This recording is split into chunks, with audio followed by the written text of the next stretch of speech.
Okay, and then let me introduce. So today we have Ty Robinson, who is the owner and operator of Anisha's Niche Creations, under the umbrella of Anisha's Niche Creations. She operates a bakery and cafe located in Antioch. And then she also has Event Studio and Margarita Slushie business that is located next door to the bakery. Ty has been an entrepreneur for the past 20 years, baking and cooking for over 40 years. And then 11 years ago, she turned her passions into a paycheck by doing what she loves, baking, cooking, and entertaining. So she started her bakery business as a home-based business, promoting products on social media to friends and family, and then soon outgrew the space, um, and opened up her first physical location, Bakery and Bites, that specializes in custom cakes and array of desserts and food items. And then I'll hand it over to Ty. Hello, everyone. How are you? I can't see who is on today, but my name is Ty. And as she stated that I am the owner of Anisha's Niche Bakery and Bites. We're located here in Antioch, California. And I'm just going to kind of go over a little bit of information as to how I started, um, how I got started with a little bit of funding, how I came up with the idea of the name, and things of that nature.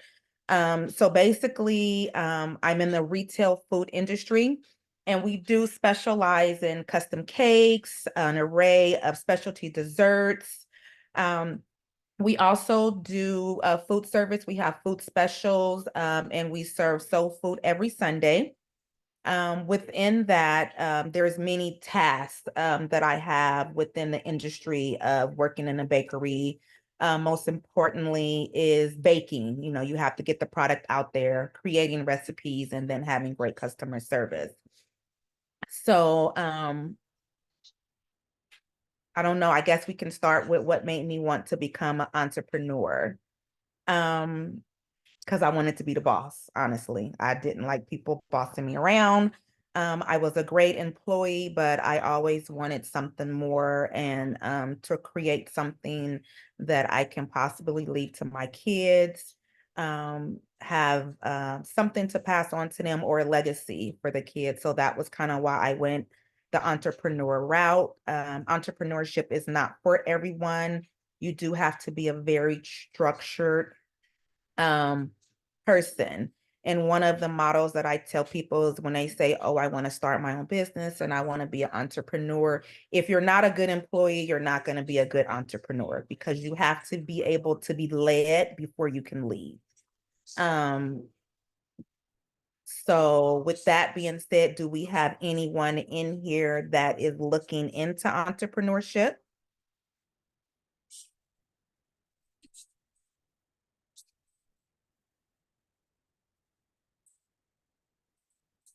Oh, everyone's quiet. I know we have some participants in here.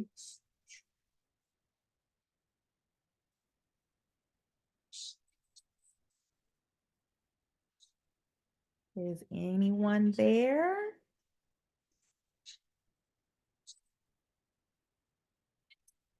I don't know if I'm frozen. For me personally, I thought about it, but it is a lot of hard work and discipline. So I feel like that's the only thing with entrepreneurship is that you have to like stay focused on it. I think my screen is frozen. Just give me 1 second. I'm trying to figure out how to get off of this screen that I'm on.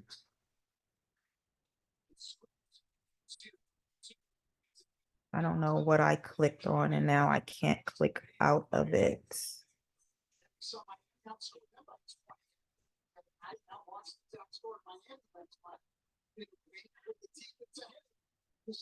Oh my God, I don't know how to get out of this. What is it stuck on? It is stuck on asking me to invite people. is stuck on mute or invite. Let me see.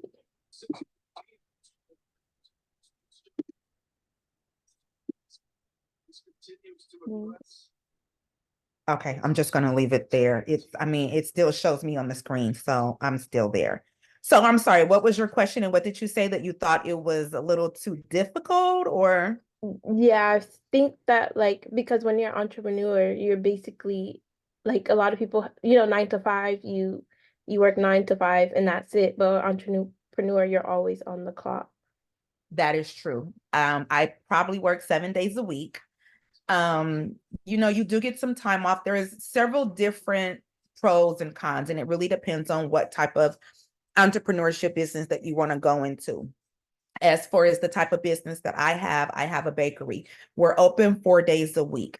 So out of the 4 days a week, I'm there every single day. I'm baking, I'm prepping, I'm making our puddings, I'm getting the food service ready.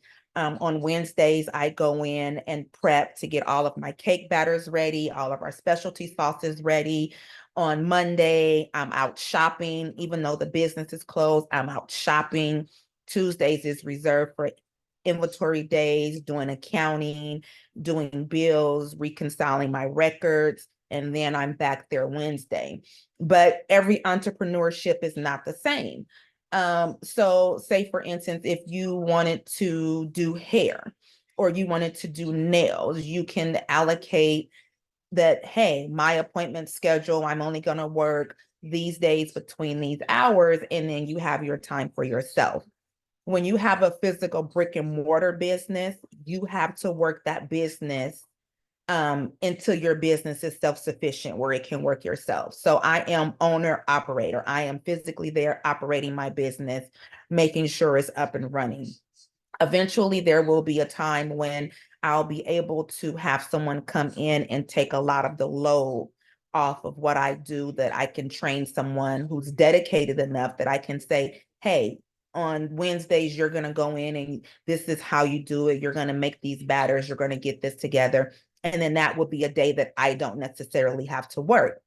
But with that, bringing someone in, that's money that you have to pay for payroll, because you can't just have someone there doing what you do for free. So sometimes it comes at a cost. If you're going to have someone else doing the work for you, you have to be able to make enough money to be able to pay them to do that work.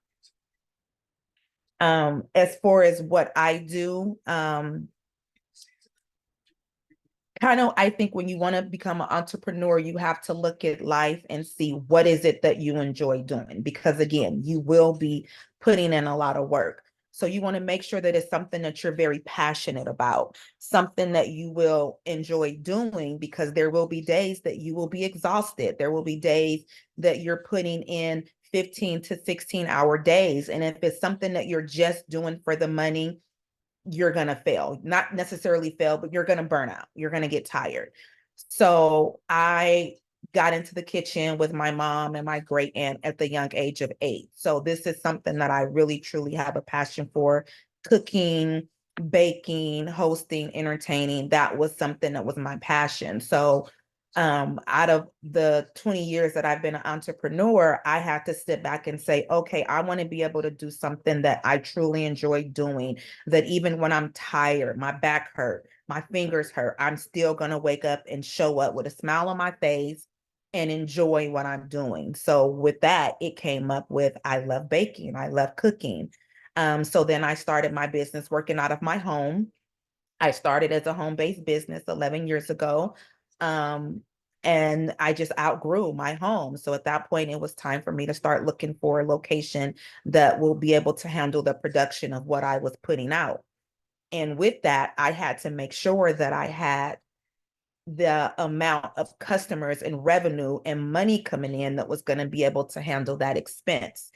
Because when you go from being a home-based business to a physical location, your overhead is different. When you're working at home, your rent is already being paid. So you're not paying an extra expense on your rent.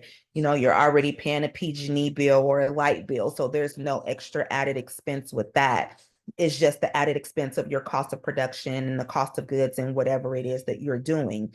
So I had to decide to find a location, and to make sure that the money that I had coming in was going to be able to handle my overhead as well as allow me to get a profit. So I felt that when I outgrew my home, that it was time for me to find a location. And I did. I found the perfect location. You know, I went out, I got a small business loan. I got my LLC, which is a limited liability corporation. I got my business license through the city. And then from there, you just follow the steps and continue to do what it is that you have to do to get open, which is dealing with the health department, making sure you have the proper insurance, making sure that you're paying your sales taxes and you have things set up to make sure that your business will run smooth. We did get a comment. It was higher risk, higher reward.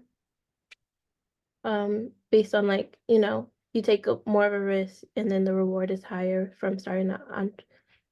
That can be true in several different circumstances. And I would say that it was a higher risk, me opening up my business, but I also opened up to a larger demographic of people. So it was a higher risk and my reward is a lot greater. When I was working out of my home, I was only able to do custom cakes and small desserts. I didn't have a variety of cupcakes. People wasn't coming to my home, shopping, seeing what I had. I was limited to certain ingredients that I was able to use being under my home and not in a commercial kitchen, as well as just certain people. You know, you're kind of selective because you're like, these people are coming to my home to pick up goods. So you're selective on who your customer is. Once I opened up my business at that point, I opened myself up to a larger demographic of people. People from all over the Bay Area come in to shop. They come in. I probably have on hand a total of 20 to 25 different desserts for people to choose from. We do beverages, iced teas, frozen lemonades, milkshakes, cupcakes, puddings, brownies, candy apples, it's unlimited at what I can do and what I can provide. The good thing about it is if I come in and say, I don't like the way this item sold, I don't like this, guess what? I take it off the menu and I start from scratch and I come up with another idea.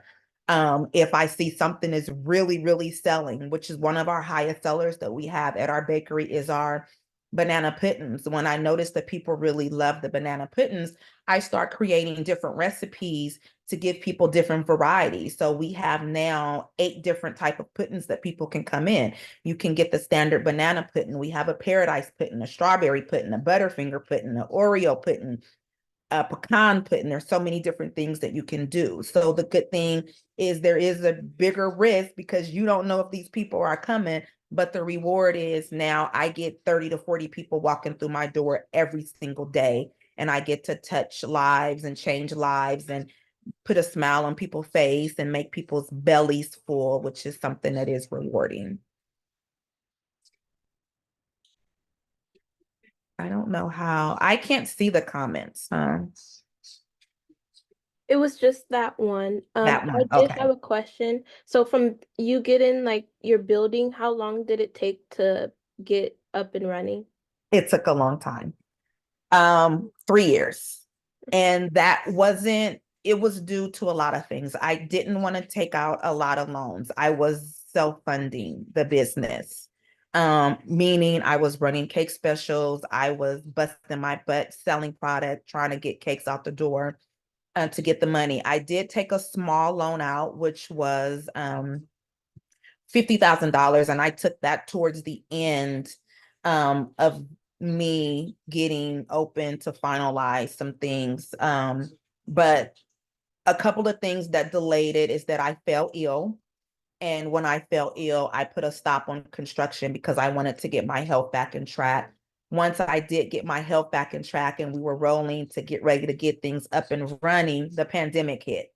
So once the pandemic hit in March of 2020, we were at a standstill. I couldn't get the contractors in there to finish up the final work. I couldn't get the city of Antioch or the health department to come in and sign off on permits, which delayed me like 8 months. And in the midst of that time, you're still paying rent. So I paid rent on a building for 3.5 years before I made one penny in that building. So that was a huge risk that you don't know if you're ever going to make this money back, in addition to the $130,000 that I spent to get this building open, buying equipment, because it was a blank space. I had to go in and we had to dig up the floors and do plumbing and get all of the equipment. And it was a lot. And I was trying to do it self-funding without getting loans, because I didn't want to open my doors and be in debt, which was one of the things that I tried to do. So it did take a long time. But I will say, on average, depending on if if you're opening up a bakery or a food business, if you have a place that has already been set up for a food business, I would say the time frame can be anywhere between 6 to 8 months. In that time frame, you can negotiate with your landlord, the property manager, to see if they can give you build out time. And build out time meaning that they will waive the rent for so many months until you're able to get your place built out to your specifications, to the city and the health department, so you can open the doors. In my case, my landlord did give me 6 months, but that 6 months went away really quick. So then after the 6 months was over, I was paying rent, waiting on the contractors to finish things, waiting on the city to sign off on permits. But on average, in the real world, you're probably looking at anywhere between 6 to 10 months. And that's if you're not walking into a walk-in ready place. Like, some people will walk out of their business that's an ice cream parlor, and you want to walk in as an ice cream parlor and everything is ready to go. Only thing you have to do is your customization and get it together for branding for your business and how you want it. So with that can be a quick 30 to 60 day turnaround. That's why it's very important that when you get ready to make that leap, you make sure that, for one, it's what you want to do, because you don't want to spend all of that money and you're only open for 6 months and you're like, this isn't what I want to do. You want to make sure that it's something that you're passionate about, because imagine if this wasn't something that I was passionate about. After the first year of me paying the rent and not making any money, I would have walked away, because I would have been like, forget this. I'm about to go to Amazon and get me a job. But it's something that I was truly passionate about, something that I love to do, and I stuck with it. Yeah, to say, how do you keep going when you get all those like basically roadblocks, especially with COVID and then not having them come out? You said it took 8 months. It did. It's basically, again, it goes back to your passion. If it's something that you're really dedicated about, and something that you really want, you just have to push forward. You have to look. I've always looked at my glass as being overflowing. Some people look at it as half full, half empty. I'm looking at it as half full, and you have to always know that there's always going to be something greater. At the end of the day, I've always pictured what my place was going to be like, how I was going to run the business, the different food items and the different things that I was going to be able to do. And that kept me going. And also to teach my kids that never give up, keep pushing towards your goal of what you want. Because if you constantly give up when something doesn't happen your way, you're going to find yourself starting over and over and over and over in life. So you have to stay consistent. If it's something you want and if it's something worth having, it's not going to be easy to obtain. Because if it was, everyone would have it. Like a good neighbor, State Farm was there. State Farm was there though. We should watch the game. Is there anyone in here that's looking to start a business or that has a hobby, as to what something that they can see themselves doing in the future as a full business opportunity?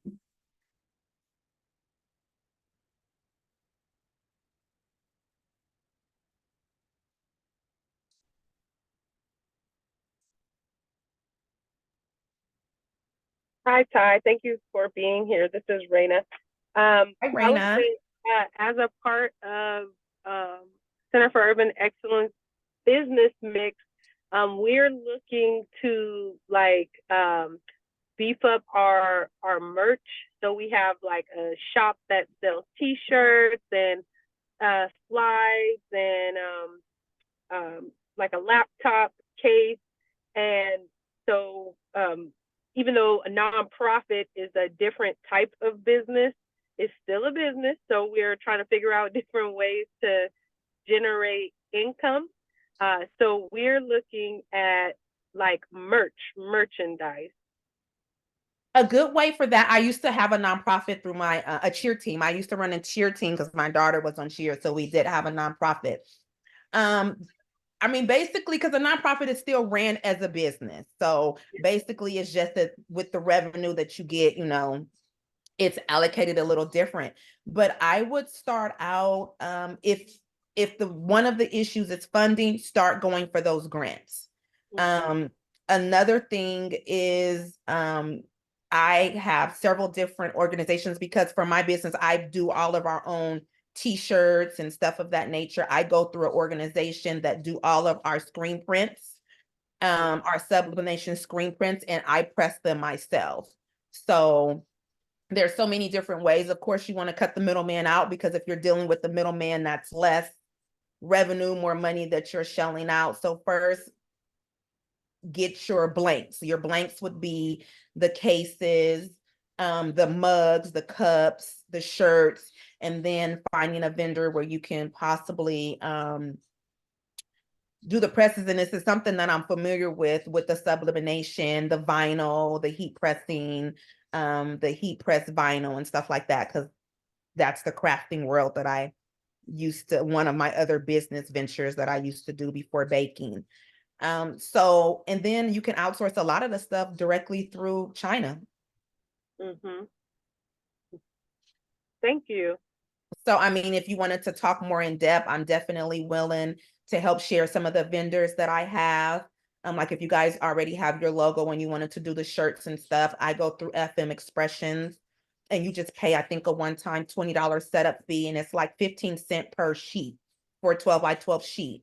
And then you can invest in a heat press. And then if the students or somebody, they wanted to get involved, you know, you can come in and they can, you know, press it. They can go over learning how to press the items and getting it ready for merchandising, getting the tags and the QR codes and stuff, the labels and all of that. I appreciate it. Thank you. You're welcome.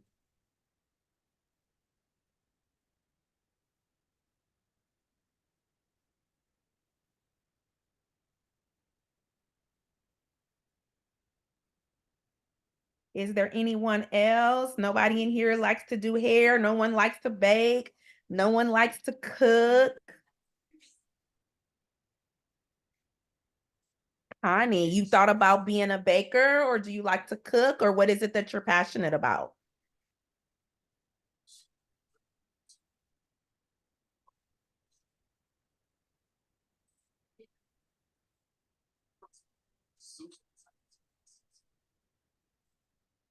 Is it Connie? I'm sorry, not Connie, Korean. Those are your hobbies, but you like writing. Well, that's baking is something that you can start off as a hobby. You know, if that's something that you like, you can start off. If you don't have any recipes of your own, or you don't have any family recipes, cupcakes, come in, I'll help you out. You can establish your own recipe, get your own niche to it, start baking, taking some pictures, post it on social media, which is how I started. You know, I made some cupcakes and I was just making them for my family, and I posted them on Facebook, and everybody was like, how much? And I was like, really? You guys want to buy these cupcakes? And everybody was like, yeah, you know, and that was kind of, I was like, wow, people really want to buy these cupcakes. And that was kind of how I started. So the hardest part is starting. The easiest part is doing it. Once you get started, just do it. And Elijah, you like to take pictures. Oh, that's awesome. My son, he has his own business. He makes handbags, bags and purses, and he does all of his pictures, his photography, all of his own marketing. So that's something that he's really good at. There's a lot of, if you email me your information, I have a couple of people that are photographers, friends that are photographers. Maybe they can speak with you and let them know how they got started. Starting small, with a smaller camera until you work your way up with the different editing software and stuff like that. But pictures is really, because you can take pictures, you can do so much with it, Basically, everyone needs photography. That's a really good career to go in. I actually have a friend, she does photography. She just opened up her her photography studio here in Antioch off of Lone Tree. I want to say it's called 237 Studios.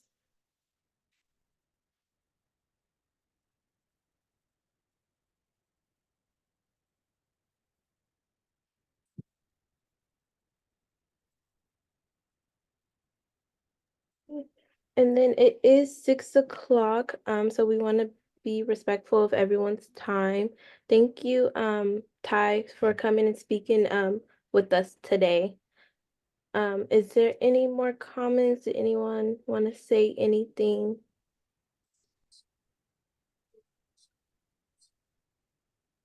And then I'm gonna put up the QR code as well, so give me 1 second. You're welcome, Elijah.